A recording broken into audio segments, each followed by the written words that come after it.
In today's video, we'll talk about the upcoming race at Richmond, look at Martin Truex Jr. and Ryan Blaney as those two battle for the final spot in the playoffs and what other things could happen at Richmond. Then we'll take a look at more Kyle Busch news. According to Door Bumper Clear podcast, they are a little bit of an insider. Maybe Joe Gibbs and Kyle Busch aren't talking.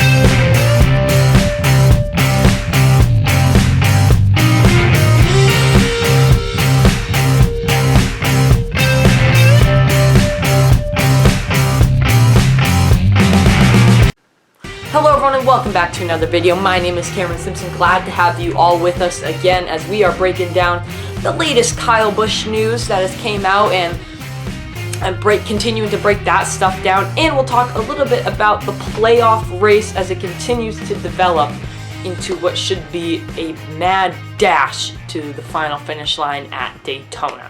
Alright, let's get right into this video. I want to start at Richmond this coming weekend because I want to talk a little bit about what's coming up with Ryan Blaney and Martin Truex Jr. And I want to show you the stats of these two drivers because it's simply looking really good for one guy and not good for the other. All it takes is for one of these guys to win this race.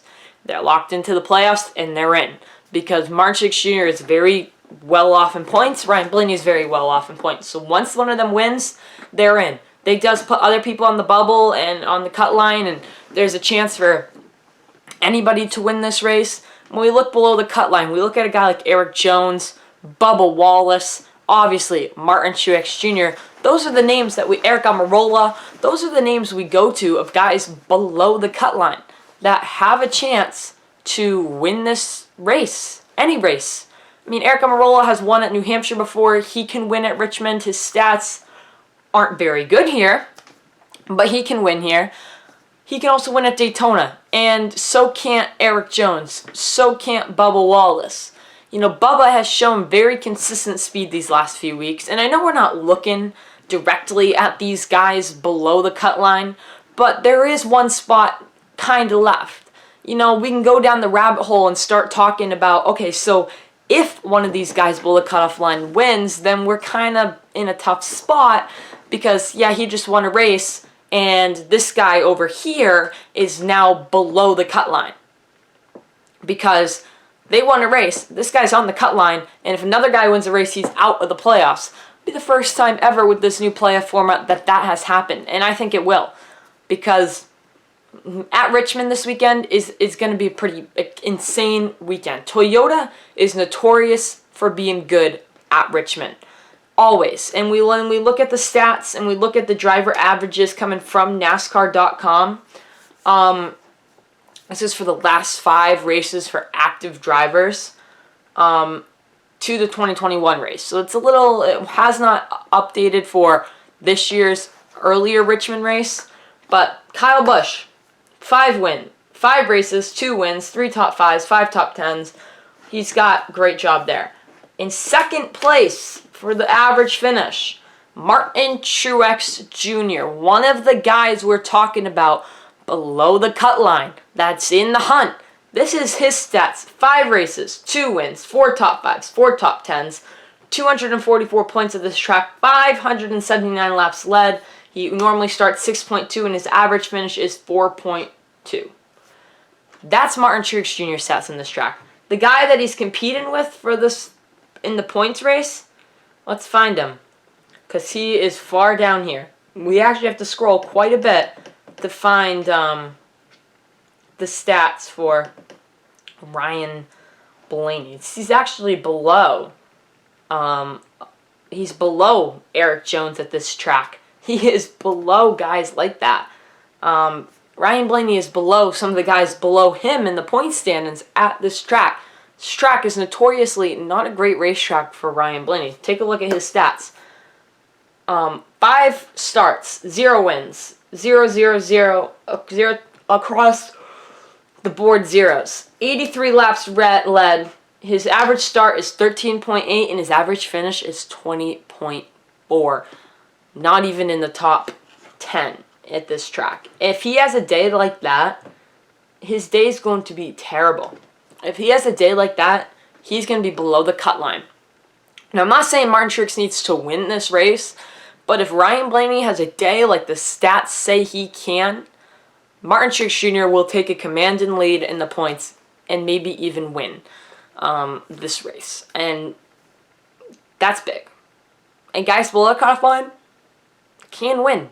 They can win come up very soon. They might not win this weekend, but they can win the weekend after. They can win the weekend after that. They can win at Daytona. They can win Watkins Glen and Daytona, the 2 next races after Richmond. And so we're really watching the point standings very, very closely. But one thing that I want to say, and I want to make this clear to everybody out there, Martin Truex Jr. can easily win. So I wouldn't be counting him out. Sure, Ryan Blaney's got 19 points on Truex right now in this instance. But I really think MTJ, Martin Truex Jr., is going to prevail. And my prediction for Richmond this weekend is that Martin Truex Jr. is going to win the race and soar himself up in the point standings. I think that's inevitable that that will happen. And when it does, and when it happens, be prepared. Be prepared for what could happen next. Because even if he comes in, that doesn't mean a guy like Bubba Wallace and Eric Jones can't point their way in. Because Bubba Wallace consistently has had better points right now than some of the lower drivers that won early in the season. So Bubba Wallace, maybe not Eric Jones, but Bubba Wallace can win his way in still, I'm pretty sure, even if Martin Truex Jr. wins this weekend. So it's not out of the picture yet for either of those guys. All right, let's shift gears and talk a little bit about Kyle Busch and more silly season, because Kyle continues to find himself in a very tough spot. And we know that this has become the leading issue of NASCAR lately. It's become the headline that everyone has talked about. It has become the thing that NASCAR media is very, very focused about. And for great reason. For great reason. Because this is one of NASCAR's biggest active drivers. Their only 2-time champion who doesn't have a seat for next year. And his brother, Kurt Busch, is out. We don't know if he's out yet for next weekend. We really don't know if Kurt Busch will be out again for Richmond. His goal is to be back, but Richmond, Watkins Glen, and we're going to listen to the Door Bumper Clear podcast in a second, what they said all about Kurt and how this affects Kyle Busch. You might be like, it's 2 different people. But Kurt being out has caused a lot of issues and semi-good things for Kyle Busch. Kurt being out has allowed Ty Gibbs to come and race in the 45 car. And because Ty Gibbs has proven that he can race with the big boys, he can race up in NASCAR's Cup Series. He has proven that he is ready to race in the big leagues. I talked about this in one of my videos last week. He's ready to go, and he's proven that he's ready to go. So with that, now we have a guy who now is in the running for a Cup seat next year. Now, Joe Gibbs' plan has always been to let Ty Gibbs run one more season of Xfinity. One more season of Xfinity. And if Ty Gibbs does run one more season of Xfinity, I think that's not the worst thing for him. And I used to always say, and I've always used to say, that he needs to run one more year. He's too young. He's too inexperienced. But after watching this and this week, how can you say that he's too young, he's too inexperienced, when he's proven himself that he can run in the top 10 in the NASCAR Cup Series? So it's hard to say that he's too inexperienced and needs one more year. I don't think he needs a year. I think he can go in a Cup car this year. And with Monster Energy and the sponsors that he has, in the money value, it could very well be the 18 car. I mean, Kyle Busch is asking for a much higher, even with the pay cut that he said he'll take. His money value is up here, and Ty Gibbs' money value is a rookie value down here. He's a rookie. His money value is down here right now, and he's going to be paid by his grandfather, so I'm sure they can work out, even if he becomes a high money value. You know, it's his grandfather's racing team. I have a feeling he can make some things out there. But that has become one of a second factor. Is Kurt Busch done after this season? Will Kurt Busch retire after this year, leaving the 45 car open for a guy like Kyle Busch to come in? That is a possibility. I will not knock that out. Michael Jordan has liked winners. That's why he brought Kurt Busch. That's why he's brought Bubba Wallace. Bubba Wallace was his first driver. Bubba Wallace has won race. He's proven that he can win in the Cup Series. Kyle Busch has proven he can win in the Cup Series. Kurt Busch has proven he can win in the Cup Series. So Michael Jordan brings in winners. That's what he does. And Kyle Busch is no exception. He's a winner in the NASCAR Cup Series. He's a two-time champion. He kind of seems like he would fit the 2311 mold. And it's not against, in my mind, that if Kurt Busch decides to hang up the hat and say, that's it, I'm done, thank you guys so much, I will go take that cushiony office job that Denny Hamlin promised Kurt with 2311 early because I got a concussion. Maybe I don't want to do this much longer. You know, I got family and stuff that maybe that's what I need to be focused on. And you know what? That would be fine if that is what Kurt Busch did. We can completely understand. He's in that Kevin Harvick age range, as we'll hear Door Bumper Clear say in a second. But if that leaves the 45 open, Kyle Busch can have that bridge here, and that would be good. So why are we going to play you a Door Bumper Clear? Because they are in the garage. They know stuff. And what they said was interesting. We're going to listen to it, react to it. Here is the Door Bumper Clear piece right now. Speak to is he going to come back and have a great playoff and want to do this next year and be able to do this next year, right? And if he is, then obviously the 45 car's his. Denny has made the comment that car's his as long as he wants it. But if he can't or he doesn't want to come back, because Kurt Busch he's not a spring chicken. He's got some age on him. You know, he's up there in that Harvick era where he's in his low 40s. So if he says, man, I'm done, you've got the great opportunity to move Kyle into Kurt's car and then transition Tyler Reddick in the following year. So you do give Kyle that opportunity to do what he said he'd do. He'd take a one-year deal. He'd take less money, and it would bridge the gap and give him an opportunity to get his feet under him because clearly we're in August, people.